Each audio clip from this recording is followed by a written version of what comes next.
میں میر فاز فرید، وہ اسٹیج پر رک کر سارے مجموعے کو دیکھتے ہوئے بول رہا تھا، میں یہاں ہونے والی چالوں سے لا علم ہوں، لیکن اگر مجھے یہ علم ہو گیا کہ یہاں کسی کے ساتھ ناانصافی ہوئی ہے تو میں اسے سزا ضرور دلواؤں گا۔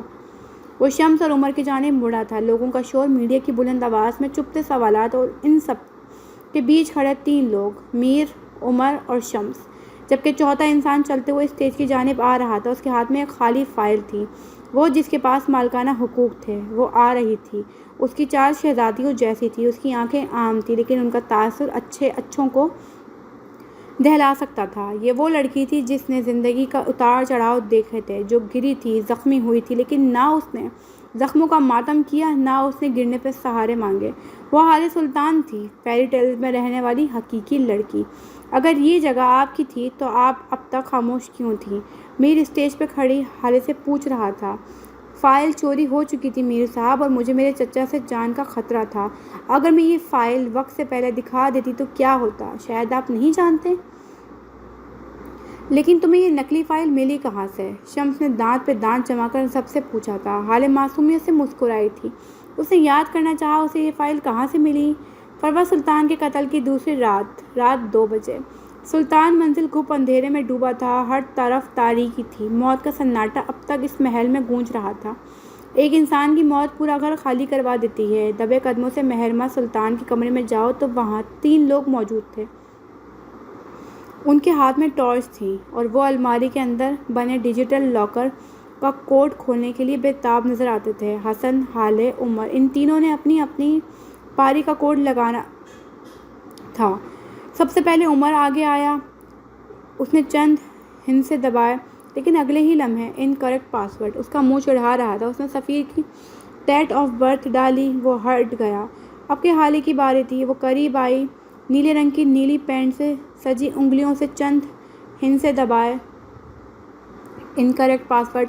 وہ خوف سے پیچھے ہوئی تھی۔ بیزاری حد سے سوا ہونے لگی۔ اس نے محرمہ کو اپنی ڈیٹ آف برتھ ڈالی تھی۔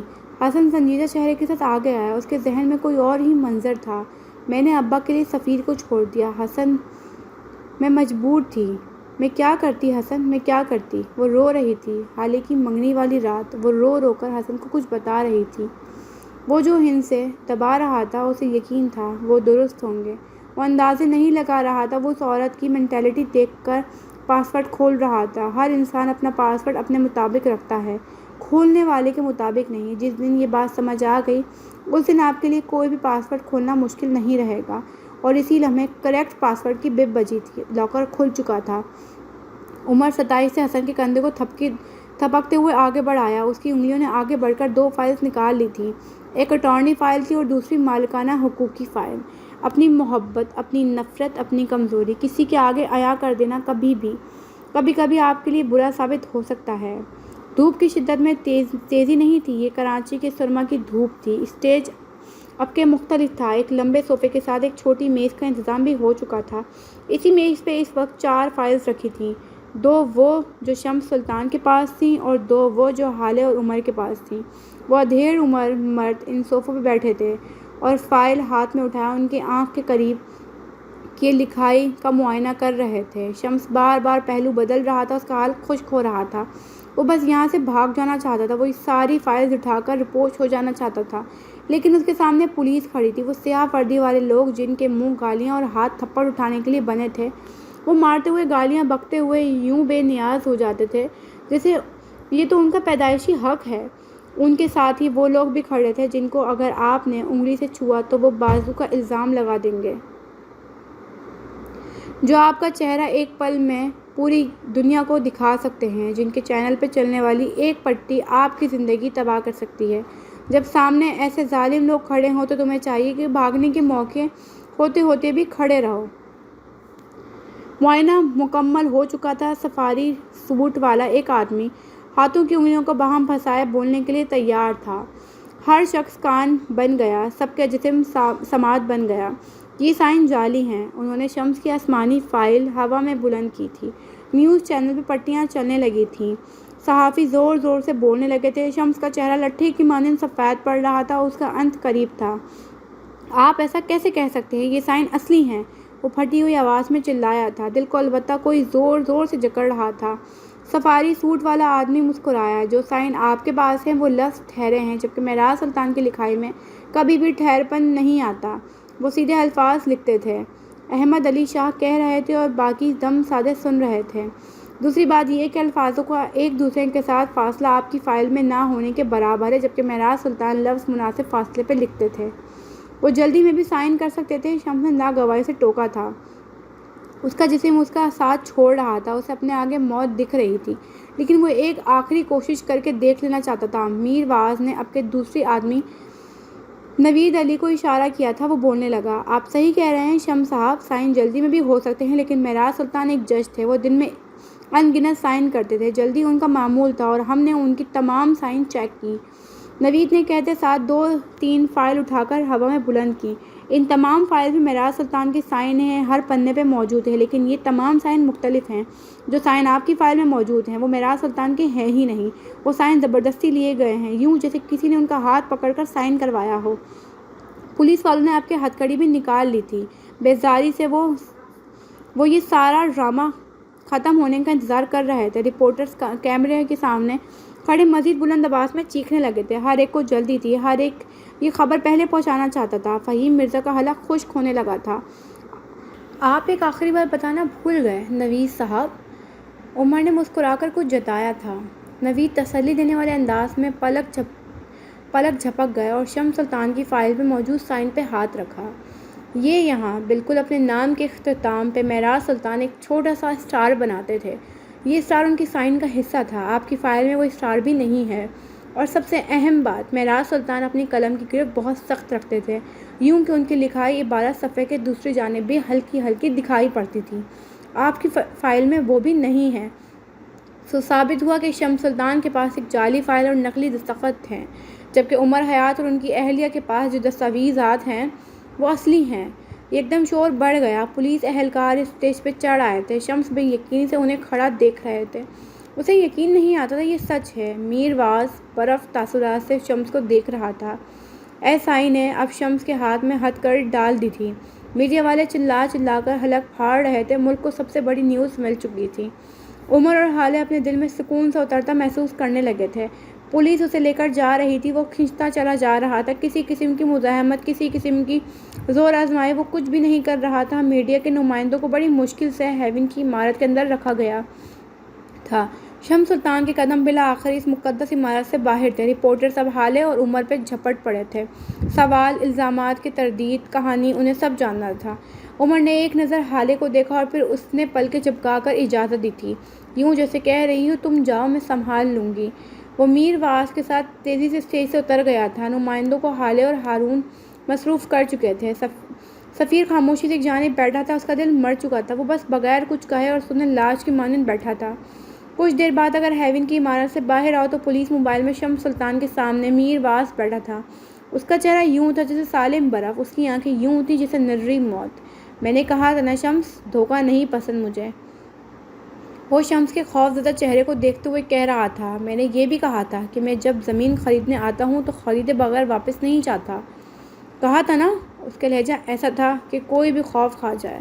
مجھے اپنا گھر بیچو، اپنی کمپنی بیچو، یا پھر میں نہیں جانتا تمہارے پاس اب بیچنے کو کتنے اثاثے ہیں، لیکن میں بس یہ جانتا ہوں کہ تم مجھے حساب دیے بغیر قبر میں بھی نہیں جا سکتے۔ اس کے لہجے کی ٹھنڈک شمس کو یوں لگا تھا جیسے اس کی ریڑھ کی ہڈی جم رہی ہو۔ اس نے بہت سارا تھوک نگلا تھا، چہرے پہ بدوقت نارمل رہنے کے تاثرات رکھے۔ میں اس میچ سے نکل آؤں گا میر صاحب۔ میں اس کے اگلے الفاظ اس کے منہ میں رہ گئے۔ مجھے تمہاری واپسی سے کوئی سروکار نہیں۔ مجھے یہ بتاؤ تم میرے ہاتھوں میں آج کیا دے رہے ہو؟ میر نے اس کی بات تندہی سے کاٹی تھی۔ شمس بے بسی بھرے ضبط سے اسے دیکھ کر رہ گئے۔ میں اپنا گھر اور اپنی کمپنی آپ کو بیچ دوں گا، ابھی کے ابھی، بس مجھے ان کے کاغذات لانے ہوں گے اور 1-2 مکھل ہونے کے لیے معذرت۔ اس دلکش آواز پہ وہ دونوں گاڑی کے باہر کی جانب گردن موڑ گئے۔ مسکراتا ہوا عمر حیات، لیکن ایسی مسکراہٹ تو شاید ابلیس کی ہوتی ہے۔ عمر، یہ سب کیا ہے؟ شمس اسے دیکھ کر تڑپ کر بولے تھے، گو کہ اسے اب بھی امید نہیں تھی کہ عمر شاید اسے بچا لے۔ میں تمہیں سب دوں گا، میں جو تمہیں چاہیے، بس ایک بار، صرف ایک بار مجھے یہاں سے نکالو۔ تم نکال سکتے ہو عمر، وہ جیسے جتا رہا تھا۔ عمر نے اس پہ ایک بے نیاز نظر ڈالی اور پھر میر واس کی جانب مڑا۔ میر صاحب، اس آدمی سے میرا کوئی تعلق نہیں، لیکن آپ کو 10 سالوں سے جانتا ہوں۔ آپ ہیون کے سب سے پرانے ڈونر ہیں، اسی لیے میں آپ کو اس آدمی کی سچائی بتا دینا چاہتا ہوں۔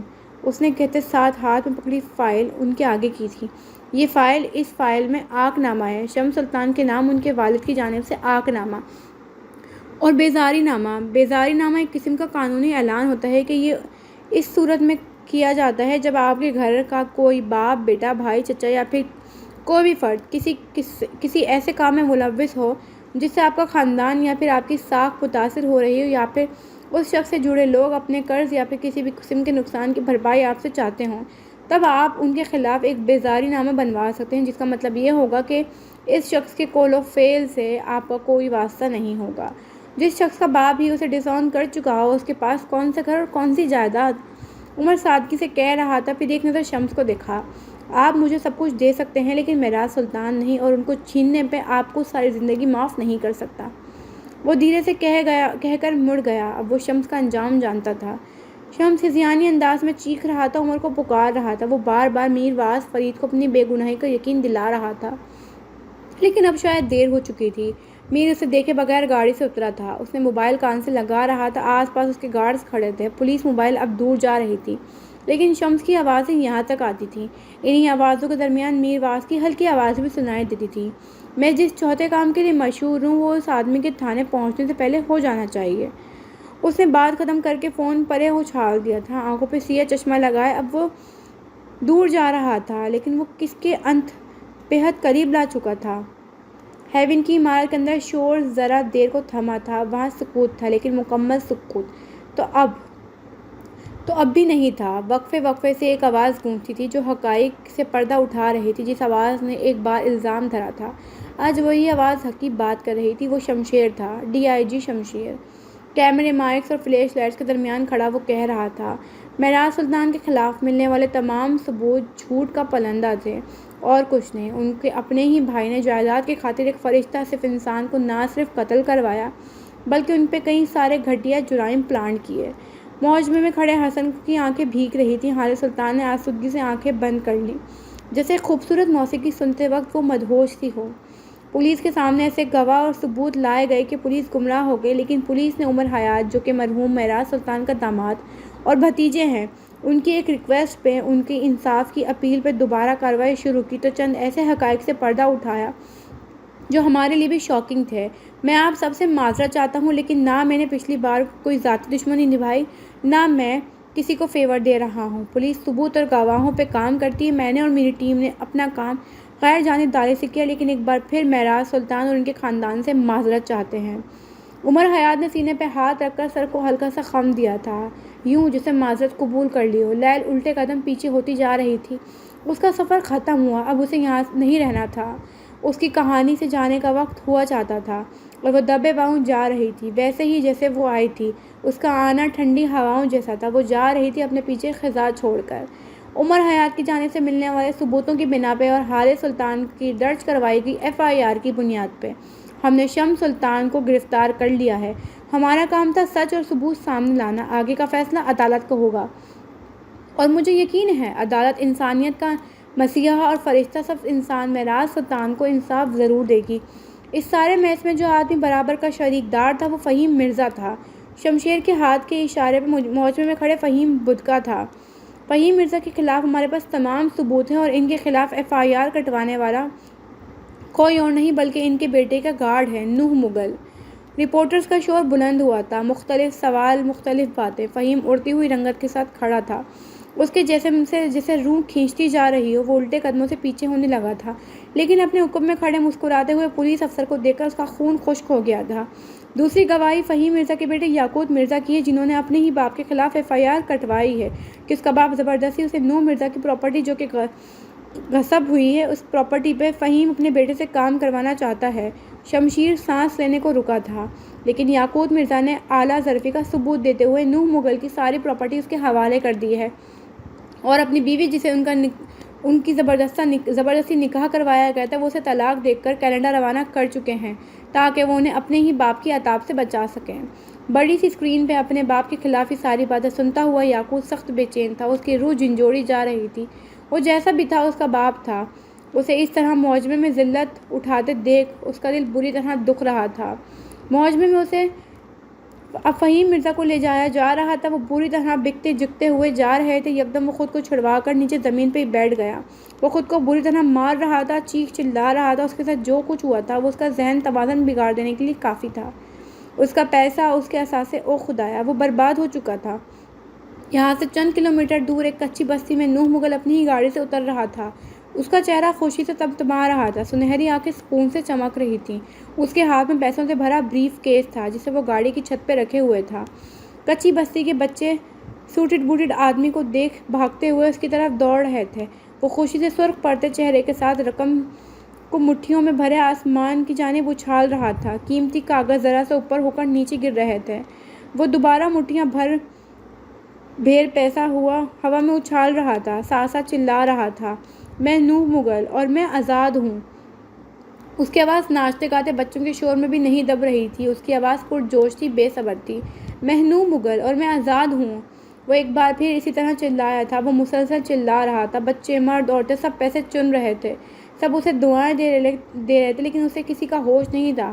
اسے کسی کی پرواہ نہیں تھی۔ جو کچھ اسے یاقوت نے لٹایا تھا وہ اس کے لیے آب حیات تھا۔ دور سے دیکھو تو فضا میں نوٹ یوں اڑ رہے تھے جیسے روئی کی گالیں۔ نوح مغل چلا چلا کر اپنی آزادی کا پتہ دے رہا تھا، لیکن کیا وہ واقعی آزاد ہو سکتا ہے؟ پولیس موبائل سائرن بجاتی اپنی منزل کو جا رہی تھی۔ شمس سلطان کے ساتھ 2 سپاہی بیٹھے تھے۔ وہ بار بار اپنی گردن پہ ہاتھ پھیرتا تو کبھی چہرے پہ سخت اضطراب کے عالم میں اسے جیسے کچھ سجھائی نہیں دے رہا تھا۔ اس کا دل جیسے ڈوب ڈوب کر ابھر رہا تھا۔ اس سے کوئی متاع حیات چھین لی گئی تھی۔ وہ پیسہ جو اس کے لیے سب کچھ تھا وہ اب اس کا نہیں تھا۔ شمس کو یوں لگ رہا تھا جیسے کوئی چھری سے اسے ذبح کر رہا ہو۔ ہاں، بالکل ایسا ہی۔ ایک دم پولیس موبائل ایک جھٹکے سے رکی تھی۔ شمس نے جالیوں کے پار سے دیکھا۔ وہ ایک لوگوں کا ہجوم تھا جو گاڑی کے دائیں بائیں آگے پیچھے سے گاڑی کو گھیرتا جا رہا تھا۔ شمس کا دل بے اختیار سکڑ کر پھیلا تھا۔ وہ جانتا تھا اب کیا ہوگا۔ او خدایا، کم از کم یہ نہیں۔ لوگوں نے ہاتھ میں معراج سلطان کے حق میں بینرز اٹھا رکھے تھے۔ ان کے چہرے پہ مشتعل تھے، ان کے نعرے نفرت انگیز تھے۔ گاڑی کے اندر بیٹھا شمس اچھی طرح جانتا تھا یہ لوگ معراج سلطان کو جانتے تک نہیں ہوں گے۔ یہ بس ایک ٹریپ ہوگا اور کچھ نہیں، یہ بس ایک کور اپ ہوگا۔ اگلے ہی لمحے گاڑی پہ ڈنڈوں کی برسات شروع ہو گئی تھی۔ شمس نے دیکھا کہ پولیس کچھ نہیں کر رہی تھی، نہ انہیں روک رہی تھی، نہ شمس کو بچا رہی تھی۔ وہ سن رہ گیا تھا۔ اسے لگا تھا اب وہ کبھی حرکت نہیں کر سکے گا۔ اسی لمحے کئی لوگ پولیس موبائل میں گھس آئے تھے۔ اہلکاروں کے سروں پر ڈنڈے برسائے۔ شمس خوف سے پیچھے کو جا رہا تھا۔ دور کہیں وہ خود کو ختم کر لینا چاہتا تھا، لیکن ان لوگوں سے بچ جانا چاہتا تھا۔ کوئی اسے ان لوگوں سے بچا لے۔ اگلے ہی لمحے لوگ اسے کالر سے پکڑ کر دبوچ چکے تھے۔ وہ خود کو ان لوگوں سے بچانا چاہتا تھا، لیکن اتنی سکت خود میں پاتا نہیں تھا۔ اگلے چند لمحوں میں وہ مشتعل لوگوں اسے سڑک پہ لا چکے تھے۔ لوگ ویڈیو بنا رہے تھے، لوگ بچا نہیں رہے تھے۔ شمس خوف اور بے یقینی سے کھڑا، اس کے قدم ہلنے سے انکاری تھے۔ چند ایک لوگ اب اسے مار رہے تھے۔ وہ نیچے گر گیا تھا۔ سڑک کے بیچوں بیچ وہ گرا پڑا تھا اور لوگ اسے لاتے اور ڈنڈے مار رہے تھے۔ وہ اپنے اوپر ہاتھوں سے پہرا بنا رہا تھا، لیکن بے سود۔ لوگ زیادہ تھے اور وہ اکیلا تھا۔ وہ بری طرح زخمی ہو چکا تھا کہ لوگ ہٹے تھے۔ شمس کو لگا اس کی جان بخشی ہو گئی ہے۔ وہ زخمی ٹوٹے وجود کے ساتھ پڑا کرا رہا تھا جب اسے اپنے اوپر ایک مایا سا ڈلتا محسوس ہوا، اور یہاں شمس یوسف سلطان کا اوپر کا سانس اوپر اور نیچے کا سانس نیچے رہ گیا تھا۔ وہ ششدر رہ گیا۔ اس کے حلق سے پھنسی پھنسی آواز نکلنے لگی۔ پلاسٹک کی گیلن پکڑے لوگ اس کے اوپر پیٹرول چھڑک رہے تھے۔ پولیس والے زخمی ہونے کا ناٹک کیے ایک طرف کو پڑے تھے، اور لوگ تو ویڈیو بنا رہے تھے، لوگ بچا نہیں رہے تھے۔ مجھے معاف کر دو، خدا کے لیے مجھے بخش دو۔ وہ اپنے زخمی وجود کو گھسیٹتے ہوئے پیچھے ہوتا جا رہا تھا، لیکن اس کے سامنے کھڑے انسان نما جلاد، ان کی آنکھوں میں ڈھونڈنے سے بھی ترہم نہیں ملتا تھا۔ خدا کے لیے مجھے بخش دو، میرے ساتھ ایسا مت کرو، تمہیں اللہ کا واسطہ ایسا مت کرو۔ وہ گھگیا رہا تھا، زخمی ہاتھ جوڑے ان سے منت کر رہا تھا، لیکن یہاں اس کی کون سننے والا تھا؟ اگلے ہی لمحے ایک آدمی نے اپنا لائٹر سلگایا اور شمس کے اوپر اچھال دیا گیا۔ آگ بڑک اٹھی تھی۔ جہنم جیسی آگ نے چند لمحوں میں اس کے سارے جسم کو اپنی لپیٹ میں لے لیا۔ اس کی چیخیں دل خراش تھیں۔ وہ تڑپ تڑپ کر مر رہا تھا۔ جسم بھٹی میں سلگ رہا تھا۔ آس پاس اس کے جلتے بدن کا تعفن اٹھ رہا تھا۔ میر واعظ کے بارے میں جو چوتھی بات مشہور تھی وہ یہی تھی، وہ اپنے سے وعدہ خلافی کرنے والوں کو سڑک پہ زندہ جلا دیا کرتا تھا۔ سڑک پہ زندہ جلتے ہوئے شمس سلطان کو آج اس کا انت پتہ چل گیا تھا۔ آج جب اس کا جسم کا ہر ذرہ جھلس رہا تھا اور اس کی چیخیں عرش تک جا رہی تھیں، تو لوگوں کو اندازہ ہو گیا تھا کہ کس طرح آپ کا حسد آپ کو جلا دیتا ہے۔ جیل کی کوٹری میں نیل زدہ چہرہ لیے اکڑو سی بیٹھی مہر ماں ہر آہٹ پہ ڈر جاتی تھی، ہر قدم پہ خوف زدہ تھی۔ اس کے چہرے کی نیل اس کی سیل میٹس کی نشانیاں تھیں۔ اس کے زخمی وجود اور ٹوٹتے بدن نے آج اس کو شاید سبق دے دیا تھا کہ گدھوں کا بخت کیا ہوتا ہے اور اپنے بخت سے لڑائی کیا ہوتی ہے۔ اس کی بھوری آنکھ کے نیچے ایک بڑا سا نیلا نشان تھا۔ آنسو جب اس نشان سے ٹکراتے تھے تو اس کا پورا جسم کانپ جاتا تھا، تکلیف حد سے سوا ہونے لگتی تھی۔ شاید اس کے لیے زندگی واقعی سزا تھی۔ پولیس اہلکاروں کے ساتھ گھسیٹتا ہوا جاتا فہیم مرزا اپنی ذہنی توازن کھو چکا تھا۔ اسے رہ کر بس اپنا بیٹا یاد آ رہا تھا۔ وہ رہ کر پولیس اہلکاروں کے ہاتھوں کو نوچتا تھا۔ وہ ذرا آگے جاتے تو وہ خود کو چھڑوا لیتا تھا اور زمین پہ بیٹھ کر اپنے سر میں خاک ڈالنے لگ جاتا۔ اس کا اندر جل رہا تھا، روح، دل اور دماغ سب جل رہے تھے، اور کوئی جس نے حسد پھیلایا وہ اپنی سلگائی آگ میں جل رہا تھا۔ ہر ایک کی آنکھ مختلف تھی، لیکن ہر ایک کی آنکھ جھلسا رہی تھی۔ ایسے میں دو مرد اور بھی تھے جو اصلاح پا گئے تھے، جنہوں نے وقت رہتے خود کو معاف کروایا اور اپنی غلطیاں گناہ قبول کر لیے۔ وقت کبھی بھی ان لوگوں کے لیے ظالم نہیں رہتا جنہوں نے اپنی اصلاح کر لی ہو۔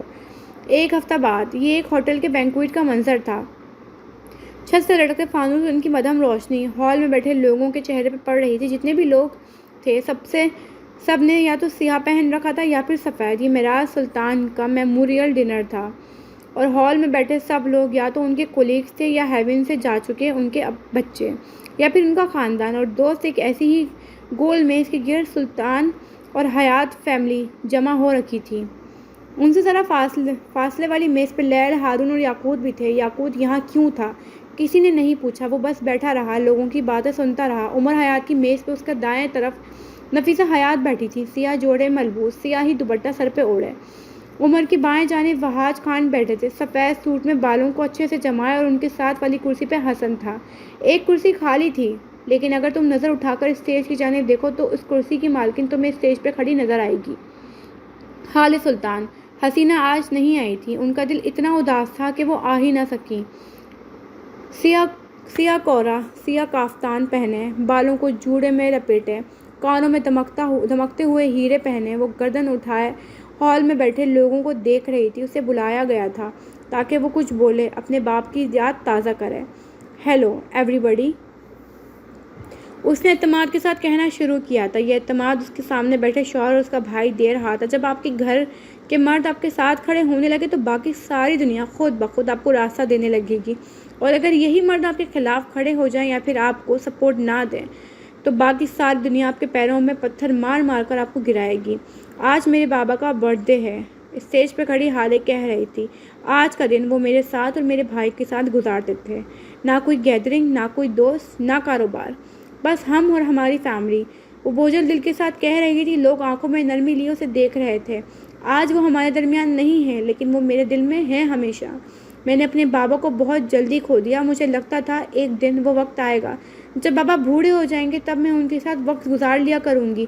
ابھی تو دوست، پارٹیز اور ٹریولنگ کا وقت ہے۔ وہ ایک لمحے کو رکی تھی، حلق میں بہت کچھ اٹکا تھا، لوگ اس کے بولنے کا منتظر تھے۔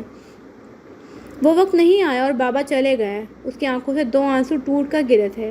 عمر نے رخ موڑ لیا۔ اس کے لیے یہ اذیت ہر اذیت سے بڑی تھی کہ وہ حالے کو روتے ہوئے دیکھے۔ ان سب سے بے نیاز وہ کہے جا رہی تھی، ہم سب کو لگتا ہے ایک دن، ایک وقت آئے گا جب ہمارے ماں باپ بوڑھے ہو جائیں گے اور ہم ان کی بہت ساری خدمت کریں گے، ہم ان کی نیک اولاد بن جائیں گے اور سب اچھا ہوگا۔ Fairy tale you know. حال میں سوگواری سی کیفیت طاری ہو گئی تھی۔ لوگ گردن اونچی کیے بس اسے دیکھ رہے تھے۔ لیکن میری ایک بات یاد رکھیے، نہ آپ کے والدین اچانک سے بوڑھے ہوں گے، نہ ان کو اچانک کوئی بیماری آن گھیرے گی۔ جیسے جیسے ہم بڑے ہو رہے ہیں، ہمارے والدین بوڑھے ہو رہے ہیں۔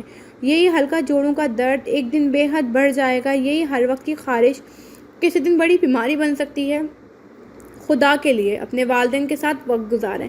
آخر میں وہ اس طرح سے بولی تھی کہ کئی دل زخمی ہوئے تھے۔ میرے بابا چلے گئے اور میں ان کے ساتھ وقت نہیں گزار سکی۔ میں اس بات کے لیے ساری زندگی گلٹی رہوں گی۔ وہ دکھتے ہوئے حلق کے ساتھ کہہ رہی تھی، آنسو بہہ جانا چاہتے تھے جنہیں وہ روکے ہوئے تھی اپنے والدین کے کام کاج سے ہی اپنا ذمہ لے لیں۔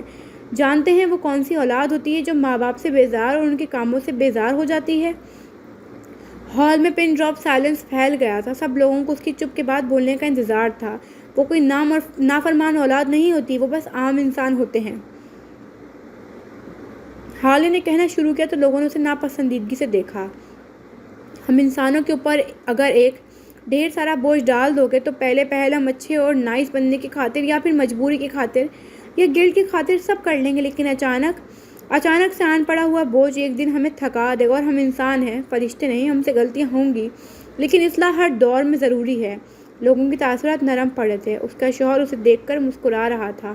آج سے اگر اپنے والدین کے چھوٹے چھوٹے کام اپنے ذمہ لے لیں گے تو آگے جا کر آپ کو ذمہ داری بوجھ نہیں لگے گی، آگے جا کر آپ کا دل گلٹی نہیں ہوگا۔ غم اوکے ہے، گلٹ کو دل کا راستہ نہ دکھائیں پلیز۔